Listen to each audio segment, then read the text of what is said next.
একদিকে কোচবিহারে মেখলিগঞ্জ, অন্যদিকে বাংলাদেশের লালমনিরহাট। মেখলিগঞ্জে ভারতীয় ভূখণ্ডেই ঠিকানা বাংলাদেশের লালমনিরহাট জেলার দহগ্রাম অঙ্গারপোঁতার। সীমান্ত লাগোয়া এই এলাকা কাঁটাতারবিহীন। অভিযোগ, এখানে খোলা সীমান্তে সুযোগ নিয়ে গরু থেকে শুরু করে সবকিছু অবাধে পাচার হয়। ঢুকে পড়ে দুষ্কৃতীরা। মেখলিগঞ্জ মহকুমায় এই 3 বিঘা করিডোর। আমার ডান দিকে যে কাঁটাতারের বেড়া রয়েছে তার ওপারেই কিন্তু বাংলাদেশের মূল ভূখণ্ড। বাঁ দিকে এই করিডোর হয়েই কিন্তু ঠিক পৌঁছে যাওয়া যায় দাহগ্রাম অঙ্গারপোতা ছিটমহলে। এই 3 বিঘা এলাকা অত্যন্ত গুরুত্বপূর্ণ। এই 3 বিঘা করিডোর দিয়ে দুষ্কৃতীরা ঢুকে যাচ্ছে দহগ্রাম অঙ্গারপোতা ছিটমহলে এবং তারপরেই সেখানে পুরো ফাঁকা সীমান্ত, সেই সুযোগ নিয়ে কিন্তু তারা ভারতে প্রবেশ করে যাচ্ছে। বিএসএফ এর নজরদারি রয়েছে, মানব পাচার, এমন গরু পাচার ইত্যাদি কিন্তু হচ্ছে। কিন্তু দীর্ঘদিনের দাবি যে এই এলাকায় কাঁটাতারের বেড়া দেওয়া হোক। কাঁটাতারের বেড়া তৈরির প্রক্রিয়া ইতিমধ্যেই কিন্তু তারা শুরু করেছে।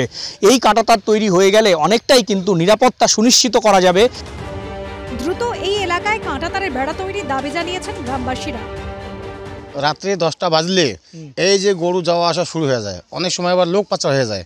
আমরা চাই যে এখানে বেরিয়ে 0 পয়েন্টে হওয়া বিশেষ দরকার। যত গরু সব ইন্ডিয়া থেকে যাচ্ছে, বুঝছেন। যখন রাত 10টা হয়ে গেল তখনই আপনার এই যে গরু পাচার শুরু হয়ে গেল। আর এই যে মনে করে যে বিএসএফ, ওরা কত ডিউটি রাখবে। আর এইদিকে একজন আছে, ওইদিকে একজন, মাঝখান দিয়ে নিয়ে যাচ্ছে। ওদেরকে তো দোষী লাভ নেই, ওদের কত বড় করতে এসে। বিএসএফের নজরদারি, বিএসএফের উপরে আমরা বেঁচে আছি। যা খাটুনি করতেছে আমরা নিজেও তো বাড়ির থেকে দেখতেছি। ওরা মানে কোনো সময়ও 5 মিনিটও কোনো সময় আরাম থাকে না। চোখ তো দুইটাই। এখন ওরা কোন দিকে যাচ্ছে। আর কমসে কম 2-4 বিঘা মাটি তো মনে করো যে টাওয়ারগুলো আমাদের ফাঁকা আছে। মনে করো যে ওই ফাঁকাটার মধ্যে ফট করে ঢুকে গেল। পার্মানেন্ট যদি এখানে কাঁটাতারের বেড়া হয় তাহলে আমরা এইদিকে বর্ডারে যতগুলো আমরা বাসিন্দার আছি আমরা খুব শান্তিতে থাকব।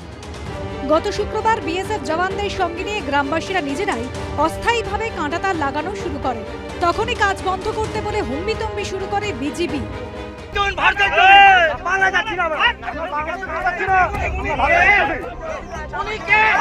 বাংলাদেশের বিজেপি কিরকম করে মারতে চায়, বাংলাদেশের বিজেপি কিরকম মারতে চায়, বন্দুক নিয়ে আসছে। আমাদের ইন্ডিয়াতে পা দিয়ে মারতে চায়। বাংলাদেশের বিজেপি দেখো এখনো দাঁড়ায় আছে। আমরা এখন দাঁড়িয়ে রয়েছি এই মেখলিগঞ্জের এই যে ভারত বাংলাদেশ সীমান্তে। এই যে দেখা যাচ্ছে যে খোলা মাঠ, ভারতীয় কৃষকরা সেখানে কৃষিকাজ করছে এবং তারপরেই কিন্তু বাংলাদেশ রাতের অন্ধকারে গরু কিন্তু দহগ্রাম অঙ্গারপোতায় ঢুকে যায়। সেই গরু এই 3 বিঘা করিডোর দিয়ে সোজা বাংলাদেশের মূল ভূখণ্ডে ঢুকে যায় এবং এই গরু পাচারের একেবারে স্বর্গরাজ্য হয়ে উঠেছে এই সীমান্ত। কারণ এই সীমান্ত পুরোপুরি খোলা এবং দেখা যাচ্ছে যে 3 বিঘা করিডোর দিয়ে যখন যাচ্ছে সেই সময় বিএসএফও সামনে রয়েছে। কারণ বিএসএফের এখানে কিছু করার নেই, কারণ গরু পাচার চক্র কিন্তু সক্রিয়। স্বাভাবিকভাবেই প্রশ্ন উঠছে, এই জন্যই কি তাদের সীমান্তে এই যে কাঁটাতারের বেড়া, সেই বেড়া দিতে বাধা দিচ্ছে বাংলাদেশ বর্ডার গার্ড এবং সেখানকার গরু পাচারকারীরা? স্বাভাবিকভাবে এই প্রশ্ন উঠছেই। ক্যামেরায় শুভ সাহার সঙ্গে শুভেন্দু ভট্টাচার্য, এবিপি আনন্দ, কোচবিহার।